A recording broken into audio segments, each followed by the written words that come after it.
ஹalleluya. இன்றைக்கு ஒரு ரகசியத்தை நான் உங்களுக்கு சொல்லித் தரப் போகிறேன். நம்மளுடைய தொழில் வியாபாரம், நம்முடைய கையின் பிரயாசங்கள் தோல்வியில் முடிகிறது. ஏன் இந்த தோல்வி என்று சொல்லி நாம் யோசித்து பார்க்க வேண்டும். அப்படி அலசி ஆராய்ந்து பார்க்கும்பொழுது பரிசுத்த வேதாகமம் அழகாக நமக்கு ஒரு காரியத்தை எடுத்து சொல்லுகிறது.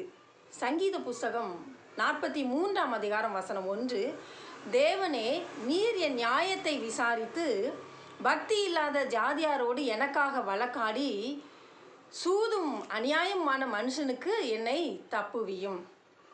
இந்த ஒரு வசனத்தை நீங்கள் தயவு செய்து மனப்பாடம் செய்து கொண்டால் நல்லது. நாம் இன்றைக்கு ஒரு தொழில் செய்கிறோம், ஒரு வியாபாரம் செய்கிறோம், ஒரு பிஸ்னஸை ஆரம்பித்து செய்து கொண்டு இருக்கிறோம். அது எந்த பிஸ்னஸாக இருந்தாலும் சரி, எப்படிப்பட்ட பிஸ்னஸை நீங்கள் செய்துட்ருக்கிறீங்கிறது முக்கியம் கிடையாது. சரிங்களா? ஒரு சாதாரண தொழிலாக இருக்கலாம், பெரிய லெவல் தொழிலாக இருக்கலாம், சின்னதாக இருக்கலாம், பெருசாக இருக்கலாம். ஏதோ ஒரு காரியத்தை நாம் முயற்சி எடுத்து செய்து கொண்டு இருக்கிறோம்.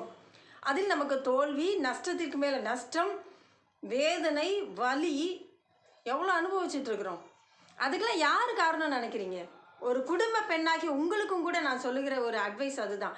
நீங்கள் கூட உங்கள் குடும்ப வாழ்க்கையை யோசிச்சு பாருங்கள். எவ்வளோ நஷ்டமாயிட்டு, எவ்வளோ நஷ்டம். கையில் சம்பாதிக்கிற பொருள் கூட நஷ்டமாக போகுது. வீட்டுக்குள்ளே எந்த ஒன்றுமே என்ன செய்யலை, நமக்கு தங்கவே இல்லை. எல்லாம் நஷ்டம், வேதனை, பிரிவினைகள், சண்டைகள், பொறாமைகள், கோபங்கள், எரிச்சல்கள் இவ்வளவும் வந்து கொண்டிருக்குது. இதுக்கெல்லாம் என்ன காரணம் என்று பார்த்தால், நீர் என் நியாயத்தை விசாரித்து, அவர் அழகான ஒரு ஜெபத்தை செய்கிறார். தேவனே நீர் என் நியாயத்தை விசாரிங்கப்பா. எனக்கு அநியாயம் நடக்கு, எனக்கு அக்கிரமம் நடக்கு, எனக்கு என்னென்னவோ நடந்து கொண்டு இருக்கிறது.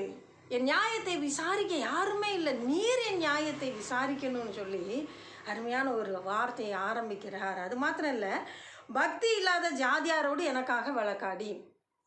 பக்தி இல்லாதவங்க, கர்த்தரை குறித்து அறிவு இல்லாதவங்க, இவங்களோட எனக்காக நீர் மாத்திரம்தான் வழக்காட முடியும். ஏன்னா இவங்க பயங்கரமான ஆட்களாக இருக்கிறாங்க. கொஞ்சம் நஞ்சமாக பிரச்சனை பண்ணிக்கிட்டு இருக்கிறாங்க என்னோட. நான் எவ்வளோ வேதனைப்பட்டுக்கிட்டு இருக்கிறேன் தெரியுமா? நான் என்னையே வெறுத்து போயிட்டேன்.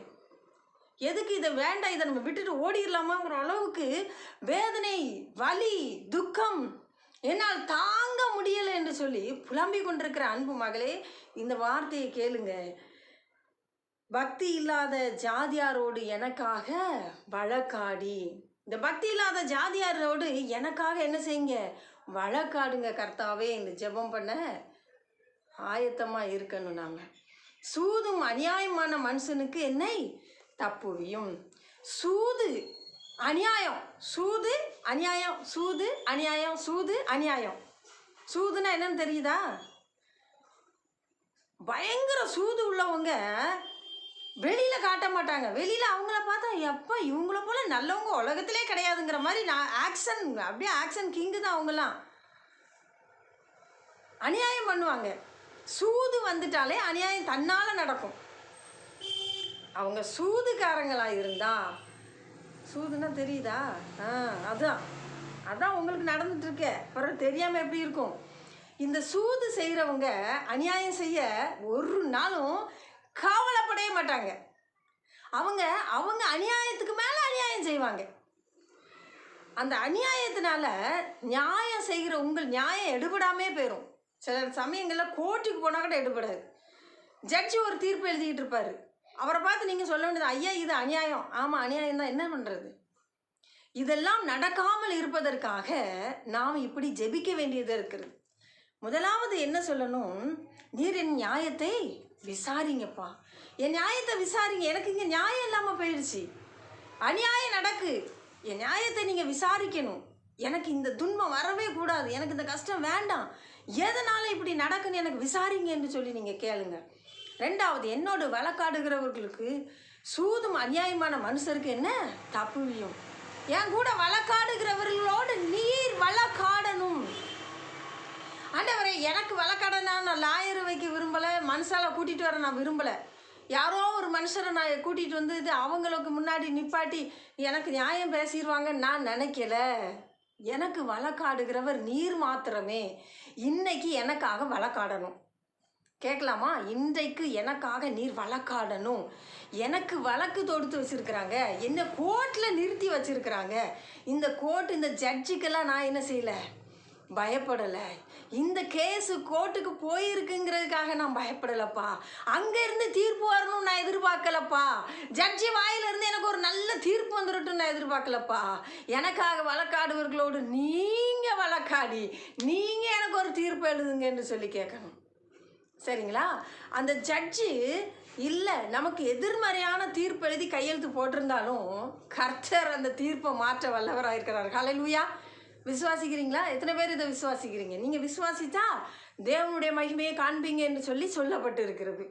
இப்போவும் நான் உங்ககிட்ட சொல்கிறது அதுதான்.